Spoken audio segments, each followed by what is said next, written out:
കുറഞ്ഞ ശമ്പളമേ ഉണ്ടാവുള്ളൂ, കാര്യങ്ങളൊക്കെ ഭംഗിയായി നടന്നു പോകും. അള്ളാഹ് ബർക്കത്ത് കൊടുക്കും.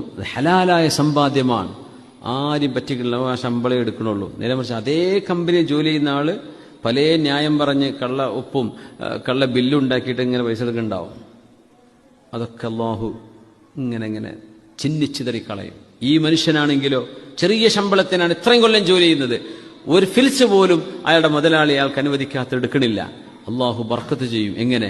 അയാൾക്ക് MRI സ്കാൻ എടുക്കേണ്ടി വരില്ല, അയാൾക്ക് എക്കോ ടെസ്റ്റ് ചെയ്യേണ്ട ആവശ്യം വരില്ല, അയാൾക്ക് ഓപ്പറേഷന് കടന്നു കൊടുക്കേണ്ട ആവശ്യമില്ല. ഈ ഓപ്പറേഷൻ ആലോചിക്കണമെങ്കിൽ ആദ്യം എത്ര ഹോസ്പിറ്റലിൽ പോയി സന്ദർശിക്കണം, എത്ര ഡോക്ടർമാരെ കാണണം, ഏതെല്ലാം സ്ഥലത്ത് തപ്പി നടക്കണം, എന്നിട്ട് സമാധാനത്തോടത്തല്ലേ പോവുള്ളൂ. ബില്ല്, അവിടുത്തെ സൗകര്യങ്ങൾ, അവിടുത്തെ ട്രീറ്റ്മെന്റ്, ഡോക്ടേഴ്സിന്റെ ക്വാളിറ്റി, ഇതൊക്കെ അറിഞ്ഞിട്ടല്ലേ ഓപ്പറേഷന് കടന്നു കൊടുക്കുള്ളൂ. ഇതിനൊക്കെ എത്ര അധ്വാനം വേണം, എത്ര യാത്രകൾ വേണം, എത്ര ടെൻഷൻ അടിക്കണം. ഈ മനുഷ്യൻ അള്ളാഹു അതൊന്നും, അയാൾക്ക് കിഡ്നി ക്ലിയർ ചെയ്യേണ്ട കാര്യമില്ല, കിഡ്നി വാഷ് ചെയ്യേണ്ട ആവശ്യമില്ല, മൂപ്പർക്ക് അങ്ങനെ ഒരു പൈപ്പ് ഇറക്കേണ്ട ആവശ്യമില്ല, ഓക്സിജന്റെ പമ്പ് കൊടുക്കേണ്ട കാര്യമില്ല. അള്ളാഹു അതൊക്കെ റബ്ബ് ക്ലിയർ ചെയ്ത് കൊടുക്കും. ഇത് അള്ളാഹു നൽകുന്ന ബർക്കത്താണ്.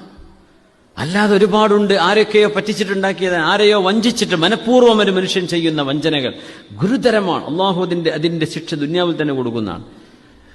അള്ളാഹു ഉണ്ട് എന്നതിന്റെ ഏറ്റവും വലിയ തെളിവ്, ഞാൻ തുടക്കത്തിൽ ക്ലാസ്സിൽ പറഞ്ഞ വാക്കതാണ്, അള്ളാഹുവിന്റെ നീതി ഇവിടെ നടപ്പാകുന്നു എന്നതാണ്. ഇത് അള്ളാഹുവിന്റെ അസ്തിത്വത്തിന്റെ വലിയൊരു ദലാലത്താണ്, വലിയൊരു അടയാളമാണ്. തട്ടിപ്പ് നടത്തിയോ ഇവിടെ പെടും, വഞ്ചന നടത്തിയിട്ടുണ്ടോ, നിങ്ങൾ അറിഞ്ഞു ചെയ്ത വഞ്ചനയാണോ, പെട്ടുപോണതുണ്ടാവും. അറിഞ്ഞു ചെയ്തിട്ടുണ്ടോ, ബോധത്തോടുകൂടെ നിങ്ങളത് പശ്ചാത്തപിക്കുകയോ പരിഹരിക്കുകയോ ചെയ്തിട്ടില്ലയോ, അള്ളാഹുവിന്റെ അദാബ് വന്നിരിക്കും.